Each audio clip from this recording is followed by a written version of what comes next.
Alam nyo, there are four realities of life. Four realities of life. Okay? The first reality of life is this. Life is short. Do you agree with that? Life is very short. The Bible says in James chapter 4 verse number 14. James chapter 4 verse number 14. Whereas, ano sabi doon? Ye know not what shall be on the morrow. For what is your life? Okay? It is even a vapor that appeareth for a little time and then vanisheth away. We wish we could live longer, but we can never live longer. We will always live short. 50, 60, 70 years is still considered a short life. Do you realize that? Kaya't ang asawan kakabsat, ti panagbiag tay tirabaw iti daga, ket aglabas. We are only passing through. Okay? The Bible likens life into a vapor. Aso, agparang ti apag kanito and then agpukaw. Each of us should realize that. You know, we are not going to stay on earth forever. We are not going to stay here eternally. We are just passing through. That is a reality of life. Kaya ngayong iba, sabi nila, because life is short, I want to make the most out of it. And that is good. But in order to make the most out of it, you've got to have a biblical perspective. Hindi mo ma-maximize ang time mo, ang resources mo, at ang buhay mo sa mundong ito if you are not guided by a biblical perspective. Okay? Don't waste your time on earth. Biruin mo, kwentahin mo yung buhay mo, short life. Kadeta nga short life, mano nga tawon mo nga napan nagubra. Diba? O ipagpalagay mo na lang everyday. Ti may isa nga aldaw, 8 hours ka nga mapanagubra. Time is 6, 48 hours. Diba? O, let's try to do the math para sa ganon.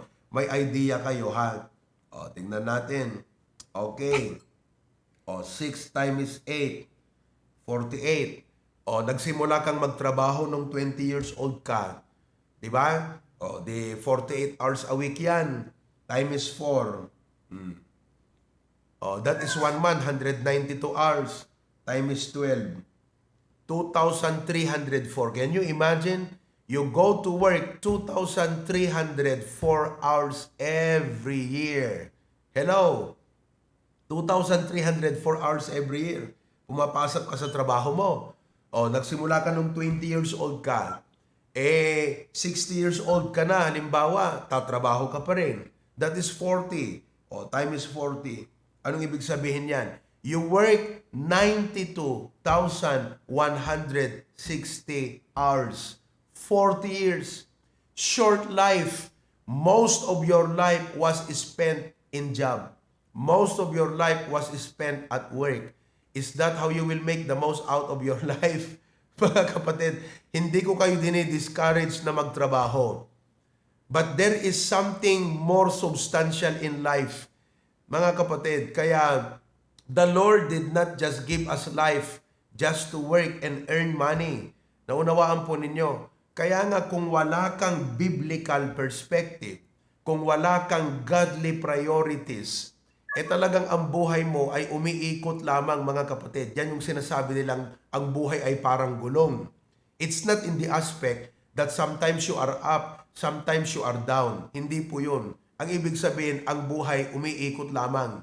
You just go to work and sleep and eat, go to work and sleep and eat, and go to work, sleep and eat, pasyal pagkaminsan. I mean, there is something more to life. That's why, if we realize that life is short, we should spend more time for God. We should serve God more. We should worship God more. We should praise God more. Sayang ang buhay pag hindi mo yan in-spend para sa Panginoon. Yung iba, biruin mo yan, wala nang inisip kundi magtrabaho. Bakit wala nang inisip kundi magtrabaho? Pera, I want more money, I want more money. Di kita kapututan ni Sapira yan ta Biblia. Diba? May pangalan sa Biblia Sapira. Yan, mga kapututan ni Sapira. Wala nang inisip kundi yun. Diba? Kaya nga ang sabi ng Bible, let us hear the conclusion of the whole matter. We can find that verse in the last part of Ecclesiastes. The whole book was dedicated to talk about life, to talk about work, about money, about food, about enjoyment. And King Solomon said, all is vanity. He comes to the end and he says, let us hear the conclusion of the whole matter. Fear God, keep His commandments, because this is the whole duty of men. Listen to me. If you spend all of your life working, you forget about your duty from God and duty to God, you have wasted your short life. Amom na mapangkag pasyar iti may nga lugar, no nagbakasyon kat Pilipinas kat may salawas laeng, you want to make the most out of it. Nagdagdakkel da gastos mo nga imay dito eh. Gastos mo nga agsubli. Abos 3 years ka ta Hawaii, 2 years ka sa Hawaii. Nagbakasyon ka, 2 lawas lang ta bakasyon mo. You want to make the most of it. I mean, if 3 years ka ta Hawaii, nagawid ka, tilang inubram ka kabsat kat nangan, akat pampira, pwede ka namang kumain dyan, di ba? Oh, but at least you must have maximized your time. Ganon din ang buhay sa mundong ito. Life is short. Make the most out of it. And the only way you can make the most out of it is to have a biblical and godly perspective. Can I hear your amen to that? Amen. Kaya praise God, may church kayo. Praise God, may pastor kayo. Praise God, may nag-guide sa inyo, nagpapaalala sa inyo that, hey, life is short. Serve God. Okay? Not only that, secondly, the second reality of life is that death is sure. Death is sure. Siguradong mamamatay ka. O, sabihin mo sa katabi mo, siguradong mamatay ka. Diba? O, dita mo na sinut umununa kanyata. Kung naman, hindi natin alam kung sino ang una sa atin. O, pero siguradong mamamatay ka. Because death is sure. O, ano ngayon ang dapat nating isipin dito? Because death is sure, mga kapatid, you must not be proud about your life right now. Kunam kat, adot urnong kung kunam kat, Lord, matay ka damdama, ma-enjoy mo pa eh. Di ba? Nagpintas dito yung balay kung kunam. Kat, Lord, matay ka itong rabiin. Ma-enjoy mo pa eh, di balay mo nga rod. Awana na, timang enjoy na kat, di kita mabatin.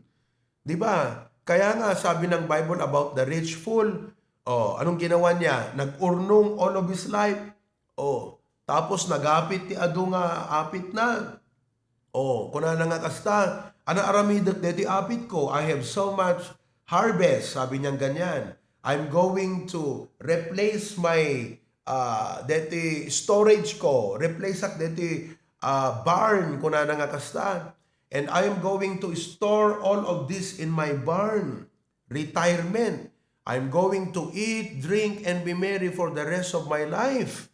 And I will say to my soul, thou hast labored for many years. Yan naman talagang mentality ng tao eh. Kaya nga nagtatrabaho daw para may ma-enjoy siya sa retirement niya. Di ba? Pero pag-isipan nyo, anong ginawa ng Panginoon sa kanya?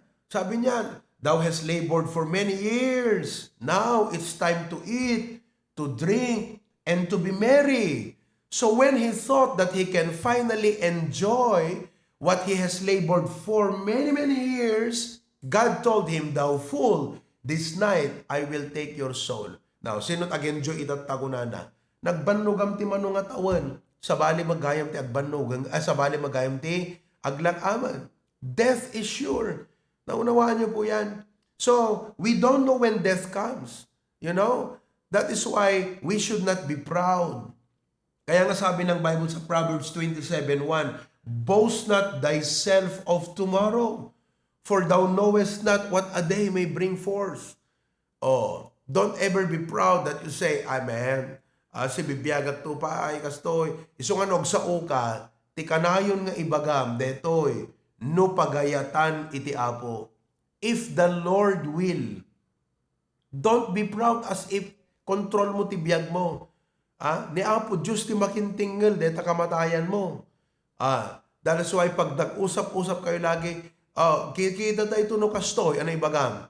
Uya, umayak to, no ipalubos ni Apo Dios. Tunukan, di kita kaubraan, di kita gagayim mo, tuladan dagan tumutan. Diba? Naalala ko ngayon, ni Engineer Asidera, yun ang palagi niyang sinasabi Tumbigatan, ituloy tayo, palubos ti Apo. Palagi niyang sinasabi yon. Alam mo, yung mga trabahador niya, nung magtrabaho dito, pag nakakausap ko, yung, alam mo, yung taga-mekaniko niya ng yung taga-drive niya ng backhoe, pag sabi ko, hey, Magnolia, kikita tayo itong tumbigat man ang pastor, palubos ti Apo. Uri unbeliever, nasursuro ng kakabsat. They die. Bagaman takaabay mo, kita tanto manan, palubos ti Apo ko na. You see that? So don't be proud. And not only that, because death is sure, be prepared. Damagam takaabay mo, nakasagana kang matayan. Amen? Numatay ka ita. Is everything ready? If you die right now, is everything ready? That's why this life is a preparatory life. Our life on earth is a preparation. You are preparing for the next life. And the only preparation you can make for the next life, if you are not saved, is to receive Jesus Christ as your personal Savior. Kasi nung natay ka, nga awan ni Apo Jesus King ka, kakabsat, impyerno ka. Naawatan di jay? Ngayon, if you have accepted Christ as your personal Savior, the preparation you can make in this life is to lay up treasures in heaven. Kasi no, deta laang agururnong ti para ti biyag mo ti rabaw ti daga iti goal mo, hamot nga dakas kakabsat, ngam na isulat panggap kun goal mo ti panagbiag, mabatim deta no matay ka Awang maitugot mo no matay ka Alangan nga ibagam ta pamilyam tun matayak, ipakuyog yu amin nga relok kada kwentas ko ijayan ta lungon ko. Amin di kita di kita paglutuak nga salad master ikabil yun to amin yan ta abe talungon ko amin di kita di kita badbadok sa sapatos ko bag ko ikabil yun to amin yan ta abe tulungon ko no matayak grabe yung pagmamahal mo sa mga bagay-bagay. Matay ka lang arudan isopela pampanunutan. Di ko mga di panunutam, number 1, di kararwam, papanak no matayak. Tatano inawat mo ni Apo Jesus, di ko mati panunutam, matay kan, awang pa'y naaramidam nga para ti Apo. Awang pa'y naiyakay mo nga kararwa ti Apo. Hello? Awang pa'y na-accomplish mo nga anyaman na banag nga para ti Apo. Naawatam, death is sure. Pangatlo, not only life is short, death is sure. Number 3, hell is real. Hell is real. At the impyerno, kakabsat. Dagiti tao ng aming kathanda mapanunot kakabsat nga dati impyerno. At the impyerno. Kat nunatay ka nga napangka ijay impyerno. Kakabsat, tungpal biag detan. Number 4, Jesus is the way. Jesus is the way. These are the 4 important facts of life. 4 facts of life. In-share ko kada kay deta kakabsat. Tapnon urayan na't papapanan nyo. No agkararag kayo ti okasyon ti birthday. Uno anyaman kakabsat.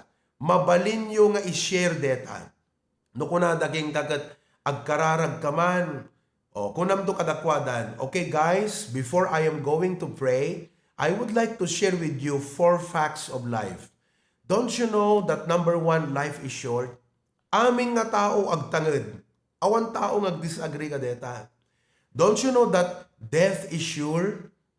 Hanga numatay tayo, ti pila pampanunutan tayo, kadigiti gamgamit tayo. Malagip ko nilulong ko ini kakabsat, matay lang arudan. Agnangabitan, agkakapsutan, nga ni matayan. Pinaayaban na kaming apo ko na. Dinapang kami aming apo ko na diti Pilipinas. Ekat ko na kadidi kasinsing ko, kasin. Sigurado nga agi porsyon, nga agi bunong ni Lolo, di kita dagdaganan. Pagbibingayan tayo nga apo ko, kuna ko na. Di ko na may kay dito yan, babarok, apo ko. Tilang kayat ko nga ibaga kada kayo, kuna na. No siyak to ti matay. Kat agparti kayo. Da kwarta kapag parti yot baboy. No matayak kat agparti kayo. Bantayan nyo digit agparti. Kasi agkarayam det akarne mapanta kalsada. Kunana. DJ pelat problema nagat matayang kakapsat. Di ko madya papanan di kararwa. I'm glad nga nilulong ko na i-share ko keng kuha na iti gospel. Inawat na ni Apo Jesus. Iso nga idinatay kakapsat. Amok nga napanjay sidong ti Apo. Kasi inawat na ni Apo Jesucristo. Praise God for that. Hell is real. Jesus is the way. So, yan naman ti papanan nyo. Okasyon nga agsao kayo. You share these 4 facts of life. Amen? Now, all will die. Aming nga tao matay. Baknang matay. Napanglaw matay. Ada-adal na matay. Awan-adal na matay. Numatay ka hangka Amerikano. Numatay ka hangka Pilipino. You are not a Filipino when you die. You are not an American when you die. You are not rich when you die. You are not poor when you die. There are only 2 kinds of people when they die. Number 1, you either die with hope or you die without hope. Those who die with hope will go to heaven. Those who die without hope will go to hell. Let me ask you, when you die, are you going to die with hope? Or are you going to die without hope? Alam mo, kahit mayaman ka, kung wala kang pag-asa, you will not die rich. You will die without hope. Uray Amerikano ka, numatay ka kat awan namnamam, you will not die as an American. You will die without hope. Yan ang sabi ng Bible sa 1 Thessalonians 4:13. 1 Thessalonians 4:13, it says, "But I would not have you ignorant, brethren, concerning them which are asleep." The word asleep means dead. "That ye sorrow not, even as others without hope." So adot ta tao nga kapsat nga awan pay namnaman na iti langit. Maybe your friends will die without hope. Maybe your colleagues or workmates will die without hope. That's why let me ask you this morning, will your friends be in heaven because of you? Makapandang ata ijay langit, gapukan ka. You shared to them the message of the hope of salvation. And they have received Christ, and they will go to heaven because of you. Will your loved ones be in heaven because of you? Or will they be in hell because of your neglect? Because of your wrong priorities? I hope that your friends will be in heaven because of you. Your loved ones will be in heaven because of you. That is why this afternoon, for this short message, I would like to challenge you that we should all be witnesses. Be a witness. Okay? In Acts chapter 1 verse 8, it says, Acts 1:8, "And ye shall be witnesses unto me, both in Jerusalem, and in all Judea, and in Samaria, and unto the uttermost part of the earth." Listen to me. Our role and duty and function in this life is, you're not just a mother, you're not just a father, you're not just a manager, you're not just an employee. No, you are not just an attendant, you're not just a student. You are a witness. That's our role. We know something that others need to hear. We have seen something, we have heard something that is so vital for others to know. Na pag hindi tayo nagtestigo, mga kapatid, they will lose their case, they will go to hell, and they will be judged forever and ever. We have something that others need to hear. Kailangan nating magtestigo. I remember there was a story that happened. This happened years ago. At damay sa nga ubing kakabsat, nga agay-ayam itarwar ti kalsada, Unurwar ti balay da ko nakit DJ kalsada, ket ti ayan na nga ganas, detoy ruwar ti balay, detoy nga pamilya, highway, dito Pilipinas. So, hamo maiwasan nga aglabas dagiti lugan ken dadakkel nga truck ken trailer. One day, agay ayam dito nga ubing, maybe about 3-4 years old. Ijay ruwar kakabsat, you know, ket suddenly, at dati approaching nga trailer truck, okay, nga nakadakdakkel sa trailer nga ron, ket na side sweep na dito nga ubing. Na side sweep na dito nga ubing. Ket adda nakakita kakabsat dito nga pasamak, nagiriyak da.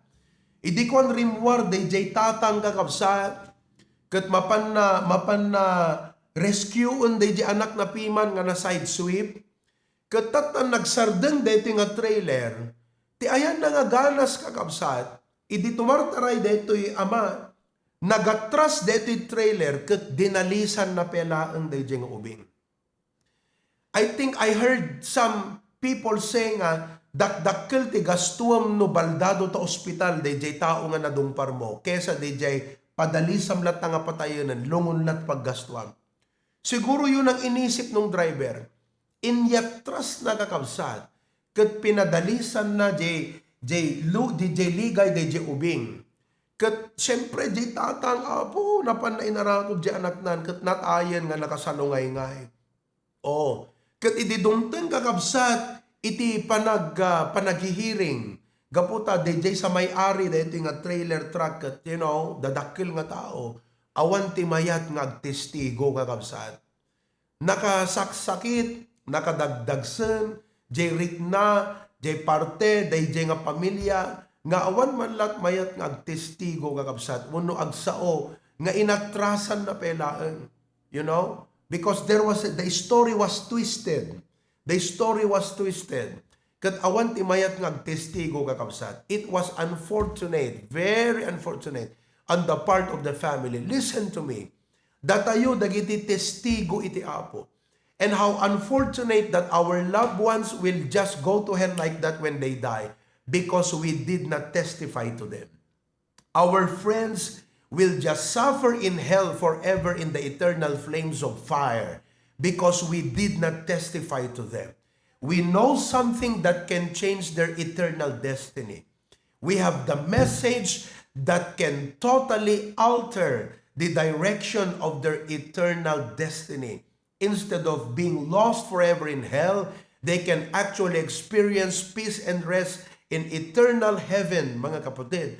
But we did not testify to them. We did not talk to them about their soul, and we did not share to them the gospel of Jesus. Listen, life is short.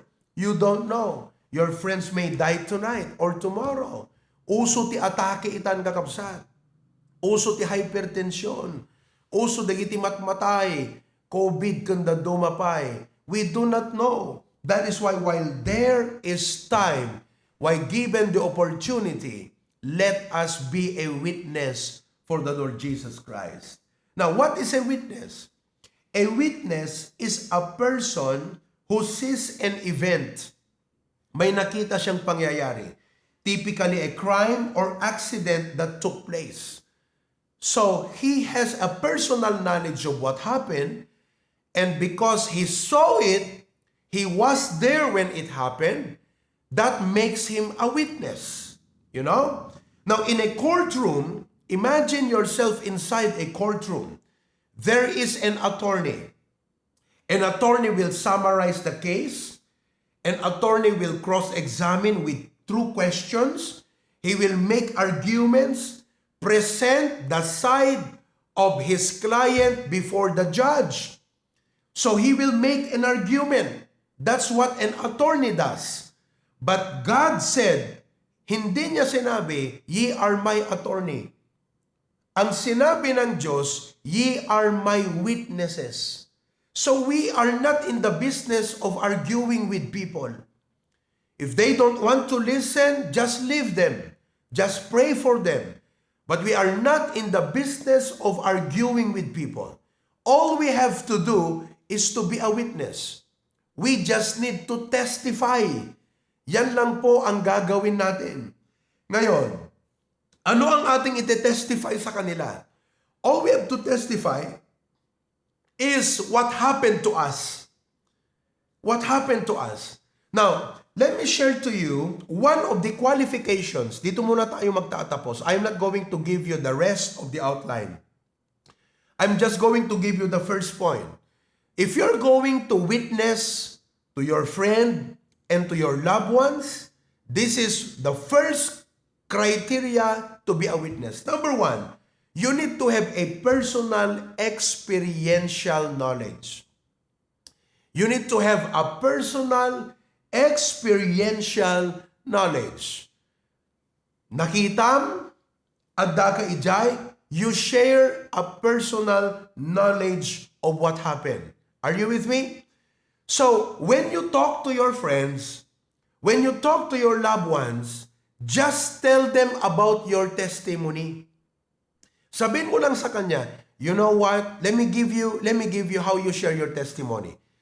Sabihin mo sa kanila, you know, there is one question that always bothered me, a question that I cannot always answer with affirmative.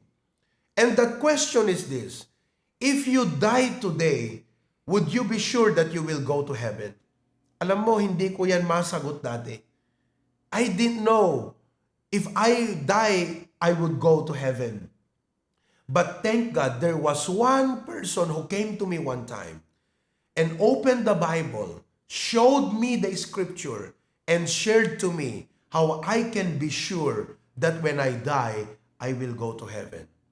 Let me share it with you. So you are testifying what you heard and what happened to you. Mabali mo nga ibagaging kwana, you know what? I always thought that I could go to heaven because I was good enough. I didn't murder anyone. I didn't kill any person. I didn't rape anyone. I didn't commit any crime. My NBI record is very clear. I've never been sued in court. So I was good all my life, and I thought that I would go to heaven because I am good. But then somebody showed me a verse in the Bible that totally changed my mind. It's in Ephesians, bagitam ni Jayan, that for by grace are you saved through faith, not of your works. It is the gift of God, not of works, lest any man should boast. And that moment I realized that though I thought I was good, I am a sinner, and I'm a candidate to go to hell. But I praise God, Jesus died for me, and He saved me. And that night, I received Christ. You can testify like that, you know? Now, if you're going to testify, you do not have to know everything about the Bible. One of the problems why Christians do not share the gospel to people is because of this. Kunada, nung arot ag questionan ka jak masungbatan. Hello, what if they ask me a question about the Bible and I don't know the answer? Well, very simple. Just be honest and say, friend, you know what? I don't know the answer to your question right now. But what really matters is, let me share to you what happened in my life. That is testimony. That's what it means to be a witness. Hello? Now, for example, in front of a mall, there was a bomb explosion. Boom! And that moment when the bomb exploded in front of that mall, you were a passerby. Lumablabas ka nga madama magmagda ka from the parking area. So ibig sabihin, that makes you a qualified witness. Because when the incident happened, you were there. You heard something and you saw an explosion and then a smoke. That makes you a witness. Ngayon, nung magkaroon ng hearing sa korte, they called your attention and you sat on the witness stand. Nandun ka na sa upuan ng witness. Nagsalita ka. Sabing ganyan ng abogado, tell me something you know. What is your personal knowledge about the incident? So you're going to say, Well, it was about 11 o'clock in the morning. I just got my car parked. Naiparking ko dyan lugang ko.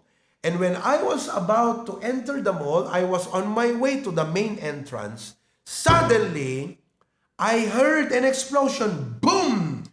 So I was frightened. And when I looked, behold, I saw a smoke.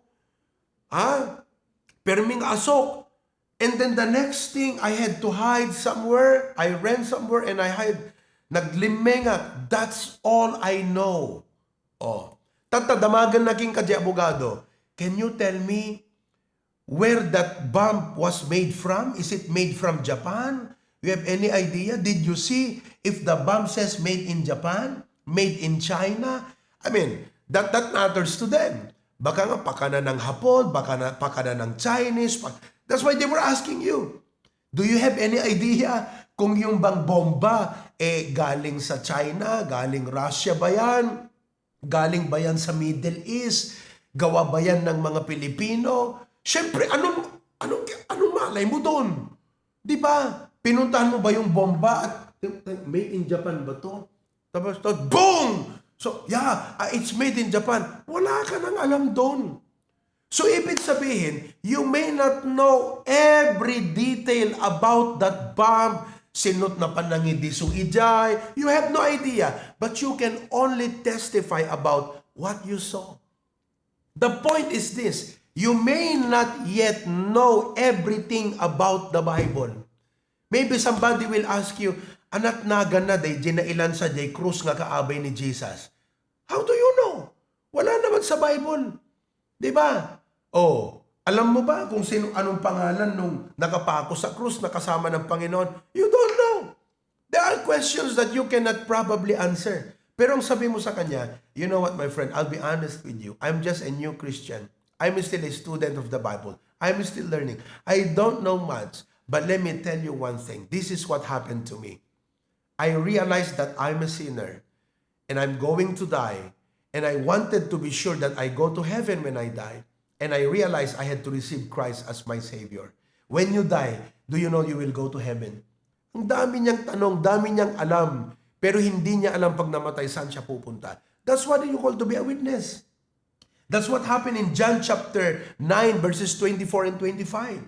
John chapter 9, as I close, John chapter 9 verses 24 and 25. Anong sabi doon? Then again, called they the man that was blind, bulag, and said unto him, give God the praise. We know that this man is a sinner. Pinagaling ni Jesus yung bulag. Yung mga kalaban ni Jesus na mga tao, pumunta doon sa bulag. And the blind just keep telling them, that man healed me. He healed me, he healed me. So, nung tinignan siya ng mga kalaban, si Jesus ang itinuturo. Ayaw nila yon. Kaya sabi nila, hey, don't say that. Huwag mo sabihin yan. This man is a sinner. Sabi nila. Verse 25. He answered and said, whether he be a sinner or no, I know not. Wala akong alam dyan. But one thing I know, that whereas I was blind, but now I see. Yan ang testigo. Hindi ko alam kung makasalanan yan o hindi. Wala akong alam sa buong pagkatao niya o personalidad niya. Pero isa lang ang alam ko, bulag ako noon, nakakakita ako now, at siya ang nagpagaling sa akin. That is witness. You tell them, my friend, you know what? I don't have all the answers to your questions. But there's just one thing I would like to share with you. When you die, do you know that you will go to heaven? Because that is my testimony. I can tell you that when I die, 100%, I can go to heaven. Amen? Yan ang dapat natin gawin. Kaya this week, mga kapatid, let us be a witness to someone. Di ba? When you go to the park, talk to someone. You don't need to talk it. You don't need to go in a formal way. The problema there, I don't know how to start the conversation. No. Just ask them, friend, where do you go to church on Sunday? What is your religious background? Di papasok na kayo. Ang usapan na religion, ang usapan na spiritual. Then you tell them, you know what? Back in the Philippines, I'm a Catholic. And I thought that because I have a religion, I will go to heaven. But I realized that religion cannot take you to heaven. Doon na magsisimula ang testimony mo. Kwentuhan lang to, mga kapatid. 'Di ba? Kaya kayong mga mahilig magchismis, ito na ang inyong gagawin. Huwag na magmarites, huwag na magchismis-chismisan dyan. Ito na ang ichismis natin, ang ginawa ng Panginoon sa ating buhay.